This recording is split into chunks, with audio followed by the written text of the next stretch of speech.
अस्सलामुअलैकुम, welcome to my channel Ali horror haunted stories. कैसे हैं आप लोग? उम्मीद है आप सब लोग खैरियत से होंगे। अल्लाह पाक आप सब लोग को खुश रखे और आपके माँ बाप का साया हमेशा आप लोग पे सलामत रखे। ये मेरी दुआ है और मुझे भी अपनी दुआओं में याद रखा करें। मेरा नाम अली और मैं आपकी भेजी गई स्टोरीज़ को नरेट करता हूँ। तो आज मैं आपकी खिदमत में इकबाल ने जो हमारे को स्टोरी पंजाब से सेंड की थी उसका नेक्स्ट पार्ट लेकर आपकी खिदमत में हाजिर हूँ। स्टोरी और ज़्यादा खौफनाक होने वाली है। जिनको डर लगता है वो आयतल कुर्सी पढ़ लें। और स्टोरी शुरू करने से पहले मैं आपसे कहना चाहूँगा कि अगर आप भी स्टोरी मुझसे शेयर करना चाहते हैं अपनी, तो डिस्क्रिप्शन में व्हाट्सअप नंबर और जीमेल दे दी गई है। आपको जैसे सही लगे आप स्टोरी वॉइस मैसेज के ज़रिए या आप मुझे लिखकर सेंड कर सकते हैं। शुरू करते हैं अपनी स्टोरी। मैं अपने आप को घसीटता हुआ टावर के अंदर ले आया। डर इतना ज़्यादा था कि हर एक सांस लंबी और भारी लग रही थी, जैसे मेरी जान किसी पतले धागे से लटक रही हो। अंदर का हर हिस्सा काँप रहा था, लेकिन मुझे समझ नहीं आ रहा था कि इस डर के सामने क्या करूं। मुझे लग रहा था कि ये तो सिर्फ शुरुआत है, असली खौफ तो अब शुरू होगा। मैं थोड़ी देर के लिए बिस्तर के पास ज़मीन पर बैठकर सोचा कि मुझे अपने सीनियर रेंजर से बात करनी चाहिए। शायद वो मुझे कोई मदद या समझ दे सके। जल्दी से मैंने वॉकी टॉकी उठाया और आवाज़ लगाई, हेलो सर। हेलो, मैं रेंजर इकबाल बात कर रहा हूँ। यहाँ जंगल में कुछ अजीब हो रहा है सर, प्लीज़ जवाब दीजिए। लेकिन वॉकी टॉकी की दूसरी तरफ खामोशी थी। उस खामोशी में सिर्फ एक अजीब सी आवाज़ सुनाई दी। पहले तो लगा कि यह हवा की आवाज़ है, लेकिन फिर एक हल्की सी लड़की की गुनगुनाहट सुनाई दी। वो आवाज़ इतनी हल्की थी कि लगता था जैसे मेरी रूह के अंदर तक जा रही हो। मुझे समझने में देर नहीं लगी कि यह कोई इंसानी आवाज़ नहीं थी। मेरा दिल फिर से एकदम तेज़ धड़कने लगा। कौन है ये? मजाक बंद करो सर, जवाब दो, मैं चिल्लाया, लेकिन उस गुनगुनाहट के अलावा कोई जवाब नहीं आया। अब मुझे लग रहा था कि ये सब मेरी अकल का इम्तिहान है। वॉकी टॉकी को ज़मीन पर पटक कर मैंने अपनी बंदूक उठाई और बेलगनी की तरफ गया। जंगल को दूरबीन से दोबारा देखना शुरू किया, लेकिन हर तरफ अंधेरा था। लेकिन फिर एक जगह एक बार फिर वही लड़की नज़र आई। उसका असर इस दफ़ा और भी खौफनाक था। वो एक बड़े पेड़ के पीछे से देख रही थी, लेकिन इस बार उसके साथ एक और चीज़ थी, एक सियाह साया।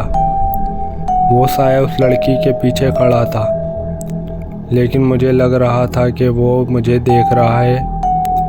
वो मुझे देखते ही पेड़ के पीछे अंदर गायब हो गया। लेकिन उस लड़की ने मुझसे चीख मारी और इतनी ज़ोर की मेरे कान गूंजने लगे। डर के मारे मैं वापस अंदर भाग आया और दरवाज़ा अंदर से लॉक कर दिया। मुझे अब लग रहा था कि जंगल मुझे ज़िंदा नहीं छोड़ने वाला। अब सिर्फ एक सवाल था, क्या मुझे यहाँ से निकलने का रास्ता मिलेगा या मैं किसी टावर में अपनी मौत का इंतज़ार करूं। मैं अपने आप को बिल्कुल निढाल महसूस कर रहा था। हर तरफ का खौफ मेरे दिलो दिमाग पर हावी था। मैं बस एक ही बात सोच रहा था, पहले वाला रेंजर यहाँ कैसे रुका होगा? वो ये सब कैसे बर्दाश्त कर गया? मेरे अंदर तो अब और हिम्मत नहीं है।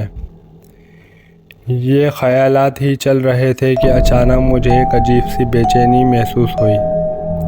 ऐसा लगा जैसे मेरी रूह अपने जिस्म से निकलकर ऊपर उठने वाली है। मुझे अपने आसपास का होश नहीं रहा। मैं सिर्फ ये देख रहा था कि जो वॉकी टॉकी मैंने तोड़ दिया था वो अब सही सलामत अपनी जगह पर पड़ा था। वॉकी टॉकी से एक आवाज़ आई, वही आवाज़ जो रात भर मुझे डराती रही थी। वो आवाज़ इतनी गहरी और खौफनाक थी कि मेरी रूह को जला कर रख दे। रेंजर, तुम यहाँ से भाग नहीं सकते रेंजर, तुम्हारी मौत यहाँ लिखी जा चुकी है। मैं बस उस आवाज़ को सुनकर एकदम से बेहोश हो गया। मुझे बिल्कुल होश नहीं रहा था कि मेरे साथ उसके बाद क्या हुआ। जब मेरी आँख खुली तो सुबह के 8:40 हो रहे थे। मैंने अपने आप को उठाने की कोशिश की, लेकिन मेरी पूरी बॉडी अभी तक थकन से टूटी हुई थी। जब मैं उठकर देखा तो एक और अजीब बात हुई। जो गेट में रात को अंदर से बंद करके सोया था, वो गेट खुला हुआ था। मुझे एक अजीब सी घबराहट हुई। जल्दी से अपने आसपास का जायज़ा लेना शुरू किया। हर चीज़ अपनी जगह थी, लेकिन वो गेट खुला हुआ था। जंगल की तरफ देखा, लेकिन जंगल में अब खामोशी थी। ना कोई आवाज़, ना कोई हरकत, सिर्फ एक गहरा सन्नाटा और सर्दी जो मेरी हड्डियों तक जा रही थी। मुझे लग रहा था कि रात आने वाली है और इस रात की सर्दी पहले से ज़्यादा खौफनाक होगी। मैं वापस टावर के अंदर गया और ख़ुद को संभालने के लिए चाय बनाई। नाश्ता करते वक्त हर एक लम्हा मुझे लग रहा था जैसे जंगल मुझे देख रहा हो। हर चीज़ अजीब सी लग रही थी, लेकिन अभी भी समझ नहीं आ रहा था कि ये सब मेरे साथ क्यों हो रहा है। नाश्ता ख़त्म करने के बाद मैंने अपने सीनियर रेंजर से रब्ता करने की कोशिश की। वॉकी टॉकी उठाकर मैंने आवाज़ लगाई, हेलो सर, मैं रेंजर इकबाल बोल रहा हूँ। क्या मेरी आवाज़ सुनाई दे रही है? इस दफ़ा मुझे एक इंसानी आवाज़ सुनाई दी जो मेरी बात का जवाब दे रही थी। रेंजर इकबाल, तुम्हारी आवाज़ सुन रहा हूँ, बोलो क्या बात है। मुझे एक इंसानी आवाज़ सुनकर एक पल के लिए सुकून मिला, जैसे मेरी जान में जान आ गई हो। मैं जल्दी से बोलने लगा, सर, यहाँ सब कुछ अजीब हो रहा है। जंगल में अजीब हरकतें हो रही हैं। मुझे लगता है मुझे यहाँ से ले जाया जाए। मैं यहाँ और नहीं रह सकता। मेरे दिल की बात सुनने के बाद सीनियर रेंजर ने एक ही बात बोली, रेंजर इकबाल, तुम्हें अपनी ड्यूटी अदा करनी होगी, ये तुम्हारी जिम्मेदारी है। उसने ये कहकर वॉकी टॉकी का सिग्नल बंद कर दिया। अब मैं बिल्कुल अकेला रह गया था। उसकी बातें मेरे दिमाग में घूमने लगी। तुम्हें अपनी ड्यूटी अदा करनी होगी। मैं जितना इस बात को भुलाना चाहता था, उतना ही ये बात मुझे तंग कर रही थी। सोचते सोचते शाम हो गई। जंगल का माहौल अब और भी खौफनाक हो गया था। सर्द हवाओं ने पूरे इलाके को जमा दिया था। जब मैंने जंगल पर नज़र डाली तो हर चीज़ ठीक लग रही थी, लेकिन वो सन्नाटा, वो खामोशी मुझे अंदर से काट रही थी। मैं वापस अंदर आया, टावर का गेट बंद किया और बिस्तर पर लेट गया। मुझे पता था कि मुझे नींद की सख्त ज़रूरत है, क्योंकि रात को मुझे जागना होगा, लेकिन दिमाग बार बार एक ही बात सोच रहा था, रात को क्या होगा। इस सोच के साथ मुझे नींद आ गई, लेकिन वो नींद सुकून वाली नहीं थी। जैसे मैं नींद के अंधेरों में नहीं, किसी और ही दुनिया में जा रहा हूँ। एक ऐसी दुनिया जो और भी खौफनाक और गहरी थी। मैं नींद की गहराई में था, लेकिन अचानक मुझे एक अजीब सा एहसास हुआ। ऐसा लगा जैसे मेरे टावर के नीचे कुछ लोग खड़े हैं। वो लोग नॉर्मल नहीं लग रहे थे। उनमें एक लड़की भी थी, वही लड़की जिसके हाथ और पांव टेढ़े मेढ़े थे। मेरी रूह कांप उठी। ये कोई ख्वाब नहीं लग रहा था। मेरे दिल में ये ख्याल घुस गया कि वो सब लोग अब टावर के अंदर आ रहे हैं। मैं एक झटके से उठकर बैठ गया।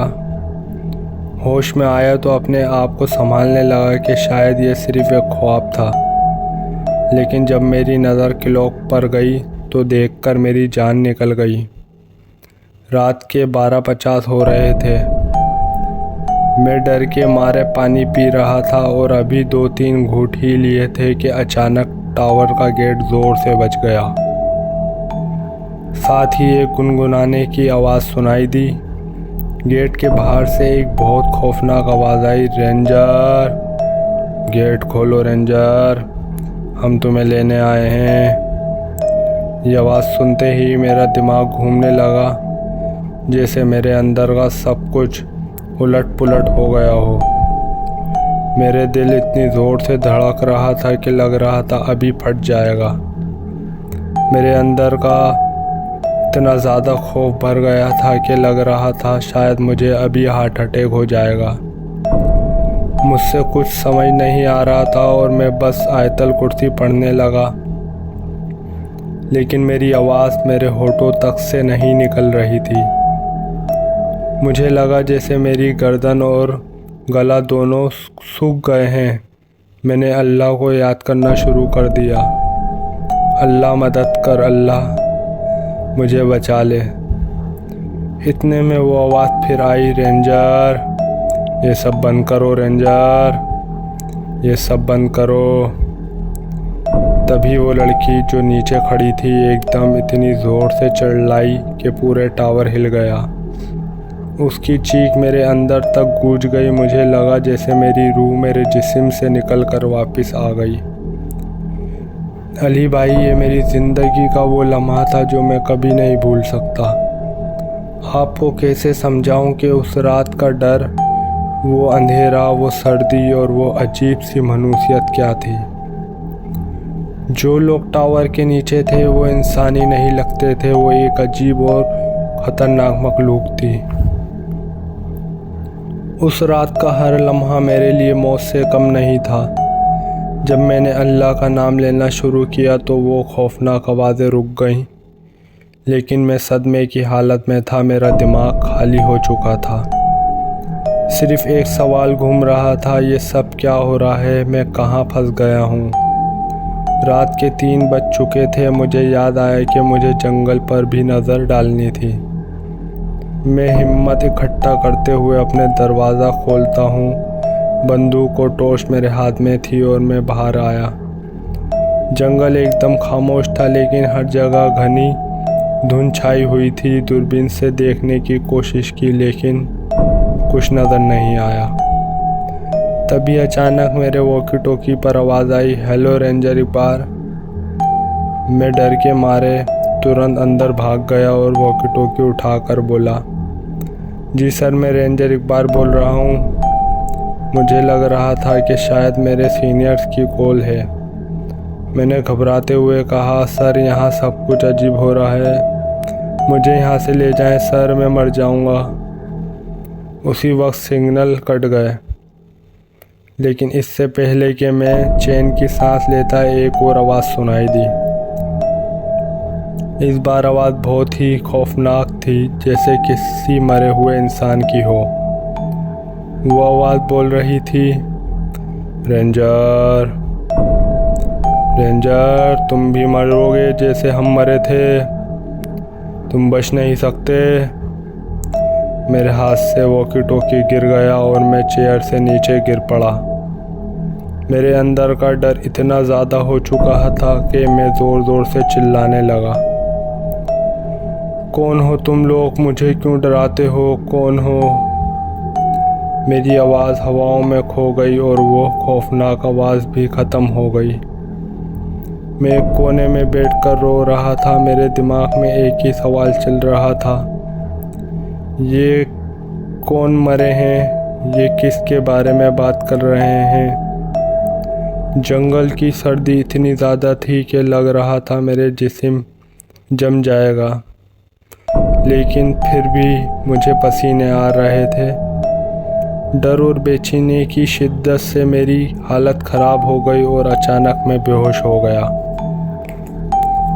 दोस्तों, इस स्टोरी का 2 पार्ट था, 3 पार्ट आने वाला है। इंशाल्लाह मैं नेक्स्ट पार्ट के साथ हाज़िर होऊंगा। मुझे प्लीज़ कमेंट में लाजमी बताइएगा स्टोरी कैसी है। बहुत मेहनत लग रही है यार, लाइक सब्सक्राइब भी कर दिया करो ताकि मेरा दिल और अच्छा काम करने का करे, आपके लिए और ज़बरदस्त स्टोरी ला सकूं। अपना ख्याल रखिएगा। अल्लाह हाफिज़।